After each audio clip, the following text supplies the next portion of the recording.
पिछली क्लासेस में हमने बैलेंस शीट के कुछ बेसिक कंसेप्ट देखे थे। उसमें हमने लायबिलिटीज़ को देखा था।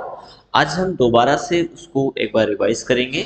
साथ ही साथ हम आज जो टैली का हमारा नोट्स कंसेप्ट है उसको भी हम डिस्कस करेंगे। चलिए तो पहले हम पिछले कंसेप्ट को जो हमने लायबिलिटीज तक हमने पढ़ा था बैलेंस शीट को, उसी को हम आगे बढ़ाते हैं। तो हमने लेखांकन की जो बेसिक बुनियादी कंसेप्ट हैं उनके बारे में हमने देखा था। तो एक तो होती है हमारी लायबिलिटीज और दूसरा होता है असेट्स। यानी मूलतः ये दोनों ही चीज एक व्यापार के अंतर्गत होती है। यानी एक तो हमारी देनदारियां होगी, दूसरा हमारी संपत्ति होगी। जो हमारी देनदारियां सब खत्म हो गई, इसके बाद जो बचा वो हमारी कहीं ना कहीं संपत्ति है। अब वो ये डिफाइन करना, निर्धारित करना आवश्यक है कि वो संपत्ति किस प्रकार की है। वो फिक्स एसेट है, कोई इन्वेस्टमेंट है या करंट एसेट्स है। चलिए अब इनके लिए, इनको करने के लिए इसमें दो चीज और इंक्लूड होती है। वो होता है हमारा इनकम और एक्सपेंसेस। लायबिलिटीज में हमने जिक्र किया था कैपिटल अकाउंट। यानी कि कैपिटल अकाउंट या कैपिटल हम बात करें तो कैपिटल इसलिए लायबिलिटीज में सबसे पहले खड़ा होता है क्योंकि जब व्यापार को आपने शुरू किया तो सबसे पहले जो आया वो कहीं ना कहीं कैपिटल है। वह पूंजी या वह राशि जो व्यापार में लाभ कमाने के उद्देश्य से लगाई जाती है और एक समय निश्चित बात कहीं ना कहीं वापस लौटाई जाती है। ये अलग बात है कि हमेशा कैपिटल खड़ी रहती है। अब उसके कई कारण हो सकते हैं। एक तो ये कि कैपिटल हमारी खुद की ही थी तो हमने कभी व्यापार से निकालने की इच्छा जाहिर ही नहीं की, इसलिए उसको हमेशा खड़ा रहने दिया। दूसरा ये कि हमें अपने व्यापार को बढ़ाने के लिए जो भी हमारा अर्जित आय हुई उसको वापस हमने व्यापार को ही दे दिया। कुछ मामले ऐसे होते हैं जब पार्टनरशिप फर्म चलती है तो उस मामले में एक पार्टनर ने 75% कैपिटल लगाया और एक ने 25 लगाया। तो 75 का कहना है कि मेरी कैपिटल कब तक, तो हो सकता है कि फिर दोनों ने ही जब व्यापार से बेनिफिट हुआ, फायदा हुआ और धीरे धीरे कैपिटल जो है कि निकालना स्टार्ट कर दिया। वो एक बात अलग है कि फिर धीरे धीरे कैपिटल खत्म हो जाएगी, लेकिन कहीं ना कहीं फिर अंश पूंजी जो आएगी यानी जो अर्जित आय है वो कैपिटल बन करके फिर खड़ा हो जाएगा। यानी लायबिलिटी में सबसे पहला कोई चीज है तो वो है कैपिटल। कैपिटल के बाद अगला आता है लोन लायबिलिटी। यदि व्यापार को चलाने के लिए हमारी कैपिटल कंप्लीट नहीं हो पाती तो हम कई प्रकार के लोन लेते हैं और फिर व्यापार को चलाते हैं उससे। तो उसमें ऐसे देखा जाए कई प्रकार के, कई संस्थाओं से दो ही प्रकार होंगे, या तो सिक्योर लोन होगा या अनसिक्योर लोन होगा। इसको भी हमने पिछले क्लास में समझा था। करंट लायबिलिटीज में हमारे जो सन्डी क्रेडिटर्स हैं जिनसे हमने माल खरीदा था और उनका पैसा नहीं दिया है, जो भी देनदारियां हैं वो हमारी सन्डी क्रेडिटर्स, वो भी करंट लायबिलिटीज हैं। एक्सपेंसेस पेएबल ये हमने समझा था। ड्यूटीज ऑन टैक्स ये भी हमारा पिछले क्लास में हो गया था। लायबिलिटीज को हमने यहाँ पर एक और पीपीटी में डिफाइन किया है। Capital account, loan liability, secure unsecure loan, current liabilities, syndicator, expense payable, duties and tax. साथ ही साथ एक और जो पिछले स्लाइड में छूट गया था, profit and loss. Profit and loss भी हमारी लायबिलिटीज हैं। अब प्रॉफिट एंड लॉस यानी हमने व्यापार को जब स्टार्ट किया उसमें 1 लाख रुपए की पूंजी लगाई, माना कि हमने 10,000 रुपए ही उससे अर्न किया, उससे लाभ कमाया, तो फिर वो देनदारी में क्यों? चूंकि व्यापार को व्यापारी चलाता है और व्यापार का दायित्व है कि वो अपने स्वामी के प्रति उत्तरदायी हो। यानी जो भी अर्न होगा वो सब किसको देगा? वो स्वामी को। इसलिए जो प्रॉफिट है वो आपकी लायबिलिटीज हैं। आपकी मतलब व्यापार की क्या है? वो लायबिलिटीज है। लॉस हुआ है तो भी कौन देगा? व्यापारी देगा। यानी कहीं ना कहीं फिर से उस व्यापार को और अच्छा करके हम उस लॉस को खत्म करेंगे। किसके माध्यम से? व्यापार के माध्यम से। तो लॉस है वो तो उसका दायित्व है ही, लेकिन प्रॉफिट हुआ है वो भी उसका दायित्व है, उसका लायबिलिटीज है। क्योंकि जो प्रॉफिट हुआ है वो एक समय के बाद जो भी प्रॉफिट हुआ है वो अपने स्वामी को देनदारियों में होगा। इसलिए ध्यान रखिएगा कि प्रॉफिट एंड लॉस जो है वो आपकी लायबिलिटी तरफ डिस्प्ले होगा, ना कि आपके असेट तरफ। ऐसा नहीं कह सकते कि लॉस हुआ है तो हम उसको लायबिलिटी में डाल दें, प्रॉफिट हुआ तो उसको असेट में डाल दें, ना जी ना। प्रॉफिट हुआ तो भी वह जो है कि आपके लायबिलिटी तरफ ही आएगा। तो ये ध्यान विशेष रखिएगा। चारों को हमने फिर से इसको डिक्लेयर किया है। क्या क्या है व्यापार के अंतर्गत? असेट्स, लायबिलिटीज, इनकम और एक्सपेंडिचर।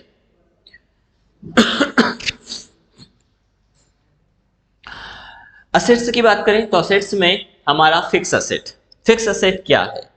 तो वे तमाम असेट्स जो व्यापार को चलाने के उद्देश्य से व्यापार में लगाई जाती है, फिक्स असेट। व्यापार को चलाने के उद्देश्य से व्यापार में लगाई जाती है, फिक्स असेट्स कहलाती है। क्या आता है? फर्नीचर। जैसे हम व्यापार को चलाते हैं तो हमें ऑफिस के लिए कुछ कुर्सी टेबल की आवश्यकता हो सकती है, होगी बैठने के लिए। इसके अलावा कुछ एसेसरीज की आवश्यकता हो सकती है, जैसे कि हम कहते हैं कि अपने व्यापार में हम कंप्यूटर प्रणाली से बिल निकालेंगे तो कंप्यूटर हम लेके आए, तो वो क्या है? हमारा फिक्स एसेट, जिसको बेचने के उद्देश्य से नहीं खरीदा। हमने कंप्यूटर को खरीदा है लेकिन किस उद्देश्य से? व्यापार को चलाने के उद्देश्य से। व्यापार में उन सामग्री की हमें आवश्यकता है। लेकिन यदि हमारा बिजनेस ही कंप्यूटर सेल परचेज का है, माना कि हम कंप्यूटर परचेज करते हैं और कंप्यूटर सेल करते हैं, हमने 100 कंप्यूटर खरीदे, लेकिन उन 100 कंप्यूटर में से 99 तो हमने अपनी दुकान में भर लिए, काहे के लिए? कि यदि कोई कस्टमर आया तो उसको हम दे देंगे, बेच देंगे। लेकिन एक कंप्यूटर हमने यूज के लिए निकाल लिया, तो वो जो एक कंप्यूटर निकाला है वो हमारा फिक्स एसेट है। क्यों? क्योंकि उसको हम बेचेंगे नहीं। तो वे तमाम संपत्ति जो हमने परचेज किया है लेकिन किस उद्देश्य से? व्यापार को चलाने के उद्देश्य से। जैसे हमने हमारा ट्रांसपोर्ट करना है हमारा खुद का ही माल, तो हमने एक व्हीकल खरीद लिया, एक कोई गाड़ी खरीद ली, वो हमारा फिक्स एसेट है। फर्नीचर खरीद लिया, वो असेट्स है। मकान खरीद लिया उस व्यापार को चलाने के लिए, फिक्स एसेट है। तो वे तमाम जो है कि सामग्री या असेट जिनको बेचने के उद्देश्य से नहीं खरीदते, फिक्स एसेट है। बेचने के उद्देश्य से यदि खरीदा है तो वो हमारा करंट एसेट है। वही कंप्यूटर जो 99 कंप्यूटर, वो हमारा क्या है? करंट एसेट है, क्योंकि वो एक समय के बाद कन्वर्ट हो जाएगा केस में। यानी एक समय के बाद वो अब फिजिकल स्टॉक नहीं रहेगा, वो क्या हो जाएगा? केस हो जाएगा। और जो हमारा केस है वो भी करंट है। क्यों? क्योंकि एक समय के बाद उसको माल के रूप में हम यूज कर लेंगे, माल खरीद लेंगे, तो है तो असेट। जब आप 1 लाख रुपए का कोई सामान लेके आए तो 1 लाख पहले केस में था, लेकिन अब वो 1 लाख रुपए किस में कन्वर्ट हो गया है? माल में कन्वर्ट हो गया, सामग्री में कन्वर्ट हो गया है। तो ऐसे सभी संपत्ति जो कहीं ना कहीं रूप बदलती रहती है उसको हम बोलेंगे करंट। कभी वो केस था, कभी माल हो गया, कभी माल था, फिर वो केस हो गया, फिर वो बैंक में चला गया। तो ये सब हमारे करंट रहेंगे। लेकिन वह संपत्ति जो व्यापार में जैसा था वैसा ही बना हुआ है, फर्नीचर जैसा लाए थे वैसा ही रखा है, वो हमारा फिक्स आएगा। यानी अब वो केस में कन्वर्ट नहीं हो रहा है। कई मामले होते हैं कि व्यापार में कुछ फिक्स एसेट्स लगाए, लेकिन एक समय निश्चित बाद 5 साल के बाद आपने उसको सेल कर दिया, वो एक बात अलग है कि उस संपत्ति को आपने केस में कन्वर्ट कर दिया है, लेकिन वो कहीं ना कहीं उसमें मूल्यह्रास भी होगा, ये ध्यान रखिएगा। जो हमारी करंट एसेट है, जैसे हमारे पास माल भरा है 1 लाख रुपए का, तो जो माल हमारे पास है वो उस पर मूल्यह्रास नहीं हो रहा है, क्योंकि उसका यूज नहीं हो रहा है, बल्कि वो प्रॉफिट देके जाएगा। लेकिन यदि हमने फिक्स एसेट लिया तो उसमें मूल्यह्रास होगा, वो कहीं ना कहीं लॉस देके जाएगा, क्योंकि हमने उसको यूज कर लिया है। चलिए, दूसरा होता है इन्वेस्टमेंट। इन्वेस्टमेंट को ना फिक्स में रखा गया है ना ही करंट में रखा गया, क्योंकि वो एक लॉन्ग टर्म, एक पर्टिकुलर समय के लिए हमने उसको निवेश के रूप में डाल दिया है, जिसका आज हम केस में भी यूज नहीं कर सकते और उसमें मूल्यह्रास भी नहीं होगा। इसलिए हम यदि एसेट्स की बात करें तो 3 है, फिक्स एसेट, करंट एसेट और इन्वेस्टमेंट। इन्वेस्टमेंट को हमने किस में नहीं रखा? न ही फिक्स में रखा है न ही करंट में रखा है। ठीक है, तो फिक्स एसेट, इन्वेस्टमेंट और करंट एसेट। करंट एसेट में क्या क्या है? तो स्टॉक इन हैंड, आज हाथ में हमारे पास स्टॉक में कितना है वो हमारा क्या है, करंट है। लोन एंड एडवांस असेट, हमने अपने अपने एम्प्लॉइज को कुछ लोन दे दिया। हमारे एम्प्लॉय ने को जरूरत थी 50,000 रुपए, हमारे पास व्यापार में 50,000 था, तो उसने कहा कि हमें आप जो है कि 50,000 का लोन दे दीजिए, हम आपको चुकता कर देंगे या तो सैलरी में या कैश, जो भी है। तो जब हम लोन लेते हैं तो वो हमारी लाइबिलिटीज है, लोन देते हैं तो वो हमारी असेट है, क्योंकि एक समय बाद वापस हमें प्राप्त हो जाएगा। इसके साथ डिपॉजिट एसेट, कोई हमने एक राशि डिपॉजिट कर दिया, वो फिर बैंक में किया हो या कोई निवेश के थ्रू पे किया हो, जो कुछ समय के बाद ही मिल जाएगा। इन्वेस्टमेंट लॉन्ग टर्म लोन के रूप में माना जाता है, वो इन्वेस्टमेंट है, वो एक समय निश्चित के बाद आएगा। लेकिन कुछ इस प्रकार का डिपॉजिट जो बीच में भी आ सकता है। ठीक है, इसमें कुछ ऑप्शंस हमारे सभी डेटा छूटे हैं, शायद इस वाले में क्लियर हो जाएगा, इस वाली स्लाइड में। तो stock in hand, loan and advance, deposit asset, cash in hand, हमारे कैश द्रॉज में गल्ले में कितना है, वो भी क्या है, करंट है, क्योंकि गल्ले का पैसा कन्वर्ट होकर किस में जाएगा, माल में आ जाएगा, फिर माल लेके बेचा हमने, फिर वापस कैश में कन्वर्ट हो जाएगा और धीरे धीरे अर्निंग चलता रहेगा, सर्कुलेशन करेंट है, चालू है। बैंक में अकाउंट, बैंक अकाउंट में कभी बढ़ा कभी कम हुआ, कभी माल बेचा कभी लिया और कभी बेचा, ये सब कन्वर्ट होते रहेंगे बैंक अकाउंट। सन्डी डेटर्स, जिनको हमने माल दिया, माल के अगेंस्ट में क्या देंगे, वो पैसा देंगे, फिर माल दिया फिर पैसा कन्वर्ट हो रहा, लेकिन क्या है, ये हमारी संपत्ति है। आज आपने उसको माल दे दिया उधर, कल को पैसा वो देगा, यानी कि क्या है, हमारी असेट है, आज आए या कल आए वो हमारी संपत्ति है। तो इस प्रकार से करंट एसेट में क्या क्या है, stock in hand, loan and advance, deposit asset, cash in hand, bank account और सन्डी डेटर्स। किसमें याद रखिएगा, करंट एसेट्स के अंतर्गत। और एक अच्छे अकाउंट कंसेप्ट को सीखने के लिए बैलेंस शीट के दोनों पक्ष, कौन कौन से दोनों पक्ष, लाइबिलिटीज और असेट्स, आपको उंगलियों पे याद होना चाहिए कि ये हमारी लाइबिलिटीज हैं, ये हमारी असेट्स हैं। यदि ये करते हैं तो बड़ी कुशलता के साथ में आपको अकाउंटिंग कंसेप्ट आ जाएगा। और अकाउंटिंग में हमें ज़्यादा कुछ नहीं करना, टैली तो हमें बड़ा आसान सब कुछ देता है, हमें उसकी टर्म कंडीशन को समझना है, देन उसको हमें कंप्यूटराइज करना है। यदि आप सही से समझ करके कंप्यूटराइज करेंगे तो गलती होने के कोई चांसेस ही नहीं है। यहाँ तो एक एक पैसे का हिसाब आपको, एक एक पैसे का हिसाब आपको टैली दे देता है। ये काम किसका है, टैली का। प्रत्येक हिसाब, प्रत्येक डेटा को शो करना, देने का काम टैली का है। हमें तो सिर्फ उसकी टर्म कंडीशन को ही समझना होगा और उसमें आप दक्ष हैं तो बड़ा आसान हो जाएगा। चलिए, तो ये हमारा असेट्स हो गया। इस प्रकार से भी हमने इसको बनाया है, 2-3 स्लाइड में बनाया ताकि सारी चीजें आ जाए। असेट्स में क्या क्या है, fix asset, investment, current asset. Current asset के अंदर इसका कलर चेंज हो जाना चाहिए था वैसे, closing stock, deposit, loan advance, cash in hand, bank account और सन्डी डेटर्स। तो ये आपको याद करना है, समझिएगा क्या करना है, याद करना है, ये आपको आना चाहिए, क्योंकि हम बार बार बैलेंस शीट का जिक्र करेंगे, बार बार P&L को देखेंगे, बार बार कैश को देखेंगे। एक अच्छा अकाउंटेंट एक एक रुपए का हिसाब देखेगा ना, एक एक पैसे का देखना हमें। तो पैसे का हमें अलग बात है कि राउंड ऑफ में डाल देते हैं, लेकिन हिसाब तो हिसाब है, एक एक आना चाहिए, दोनों बराबर तरीके से समझ करके आना चाहिए, तभी हमने टैली सीखा। तो ये है हमारी बैलेंस शीट और ये दोनों पक्ष जो आपको अच्छे से आना चाहिए। लायबिलिटी कौन कौन सी है, पहला है कैपिटल अकाउंट, लोन लायबिलिटी में सिक्योर अनसिक्योर लोन, करंट में sundry creditor, expenses payable, duties and tax और प्रॉफिट एंड लॉस, जिसको हम शॉर्ट में बोलेंगे P&L। P यानी प्रॉफिट एंड L यानी लॉस, तो P&L P&L बोलते हैं हम इसको, तो प्रॉफिट एंड लॉस। असेट में fix asset, investment, current asset. Current में closing stock, deposit asset, loan advance, cash in hand, bank account और सन्डी डेटर्स। तो हम उम्मीद करें कि आप इनको अच्छे से नेक्स्ट क्लास के पहले याद कर लेंगे। अगली क्लास के लिए इसका याद होना बहुत आवश्यक है। चलिए, अब जो बैलेंस शीट है उसको कैसे तैयार किया जाता है तो वो हम इसमें समझते हैं और बहुत आवश्यक भी है। जैसे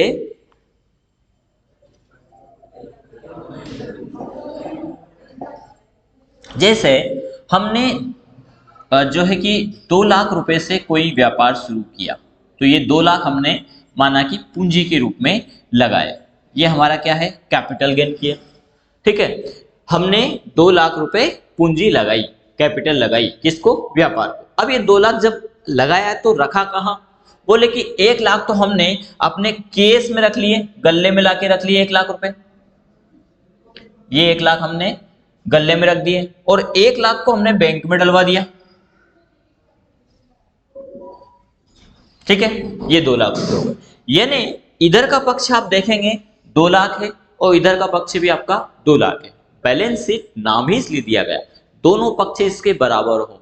कभी भी कितना ही गलत कर लें आप, बैलेंस शीट हमेशा बराबर आएगा।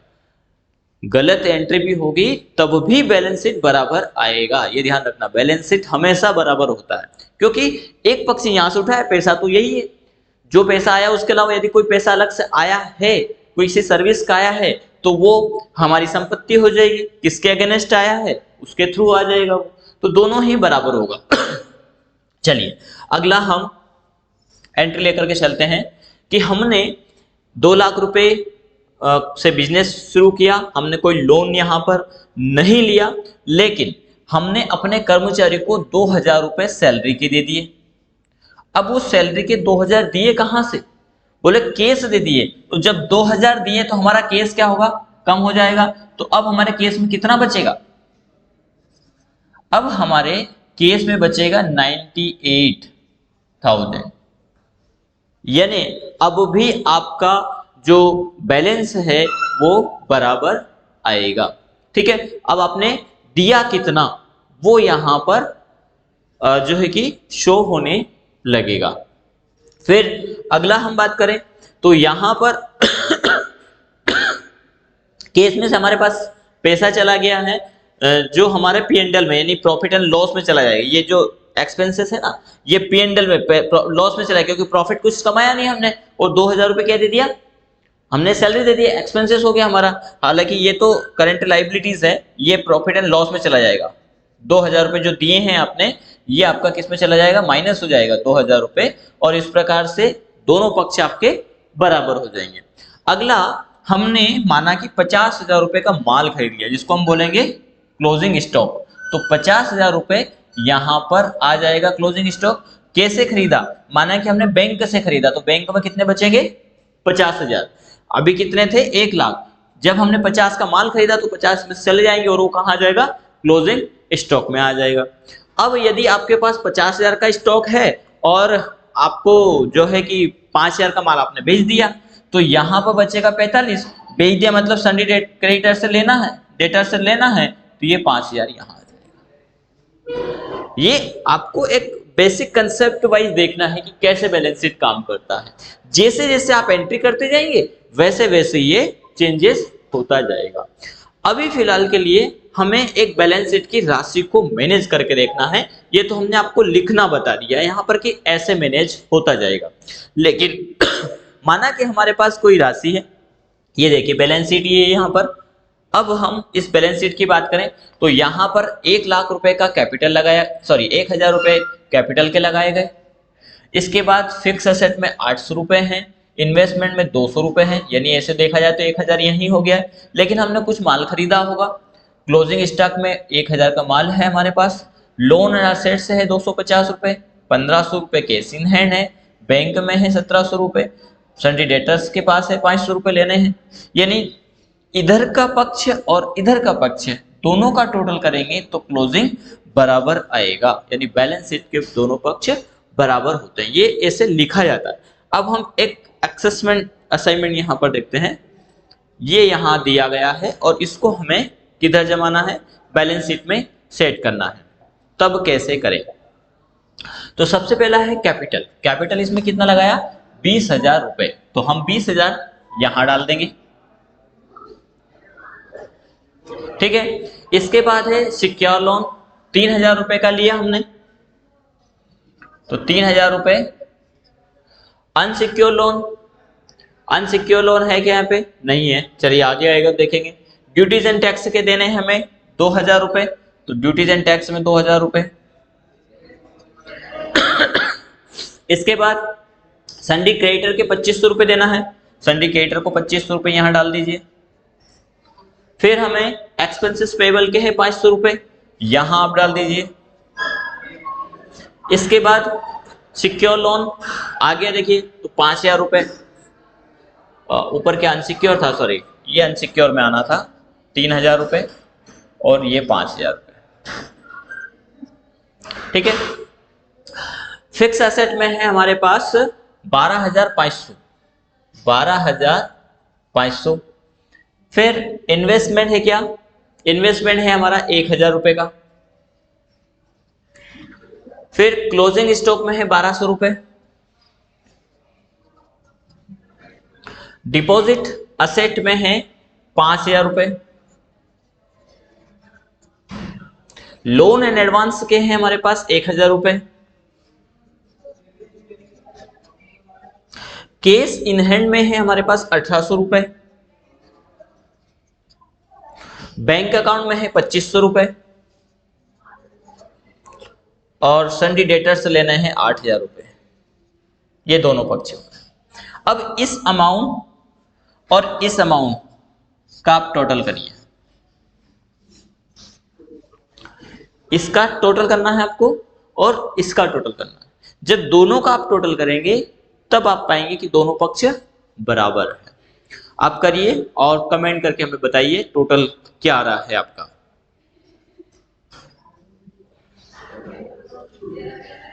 किया आपने टोटल?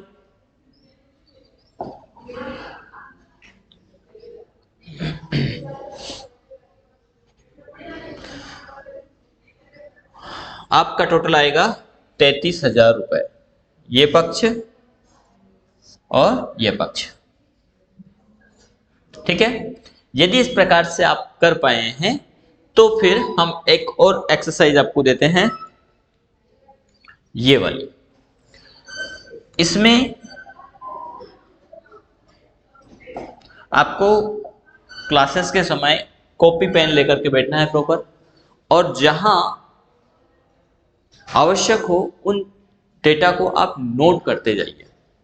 बैलेंस शीट के दोनों पक्ष को आप नोट करिए। बैलेंस शीट को करने के बाद जो बैलेंस शीट है स्क्रीन को पॉज करिए, बैलेंस शीट को बना लीजिए पहले कॉपी पर। इसके बाद जब बैलेंस शीट बन गया है, एक एल्यूएशन ये निकालिए कि आपको याद हो गया है, 2-4 बार उसको मनन करिए। जब याद हो जाए इसके बाद आपको इस अमाउंट को उसमें डालना है।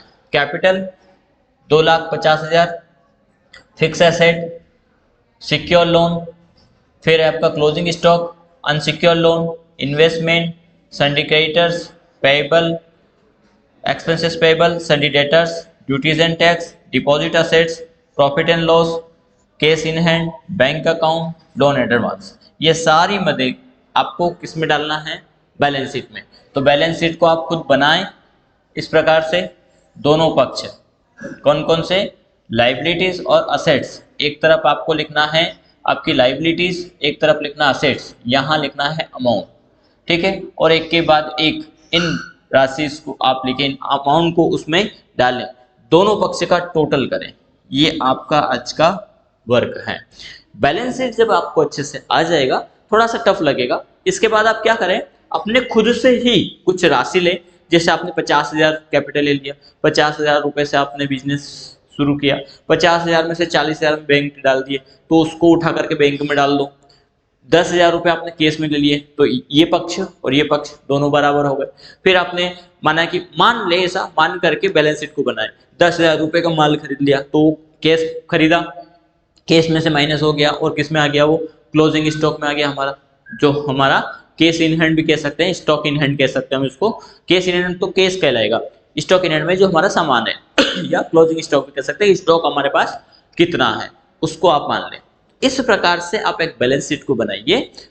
थोड़ा सा टफ हम कह सकते हैं स्टार्टिंग का, क्योंकि यदि आप खास तौर पे नॉन कॉमर्स हैं तब थोड़ा सा आपको टफ लगेगा, लेकिन कंटिन्यूसली जब आप एक के बाद एक क्लास अटेंड करेंगे तो बखूबी आपको ये सब चीजें आसान लगने लगेगी, बहुत इजी लगने लगेगा।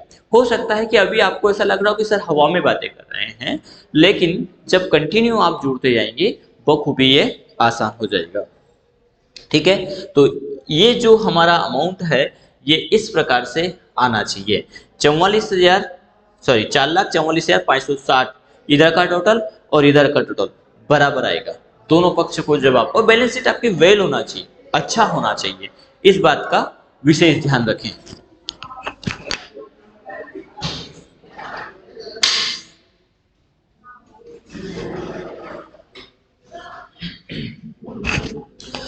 चलिए अब हम बात करेंगे जो है कि सिलेबस पैटर्न की, कि क्या क्या हमारा सिलेबस पैटर्न रहेगा और हमारा जो नोट्स है वो किस प्रकार का होगा, वो हम पूरा इसमें समझेंगे।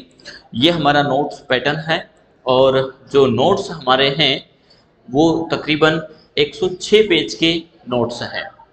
यानी टैली को हमने कोशिश किया है कि आपका कुछ भी छूटे नहीं, इस आधार पर हमने इसको तैयार किया है। और इसको हम स्टेप बाय स्टेप, हमने इंडेक्स अभी हमारा ये अपडेट नहीं है, पर हाँ हमारे नोट्स पूरे अपडेट हैं स्टार्टिंग से। यदि नोट्स को हमने इस प्रकार से डिजाइन किया है कि कोई beginner student, non commerce student को यदि नोट्स को स्टेप बाय स्टेप पढ़ता है तो भी घर बैठे टैली बखूबी सीख सकते हैं।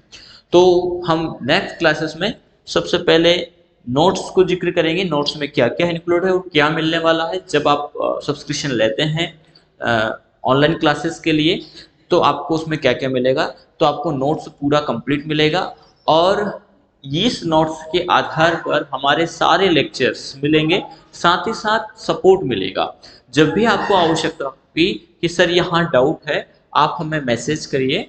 कोशिश करेंगे सैटरडे संडे या नाइट के समय आपके जो भी डाउट है उनको डिस्कस करें और हो सका तो लाइव सेशन के माध्यम से उनको सॉल्व करने का प्रयास करेंगे, या फिर आपको ऑनलाइन एनी डेस्क के माध्यम से उन समस्याओं को देखें और सॉर्ट आउट किया जाए। तो जल्द से जल्द चैनल को सब्सक्राइब तो करें ही, साथ ही साथ सब्सक्रिप्शन के लिए आप हमारे ऐप शुभम एकेडमी को डाउनलोड करें और सब्सक्रिप्शन ले एकेडमी को, यानी ऑनलाइन कोर्स को ज्वाइन करें और घर बैठे ही टैली एंड एडवांस एक्सेल सीखें, अपनी स्किल को मजबूत करें।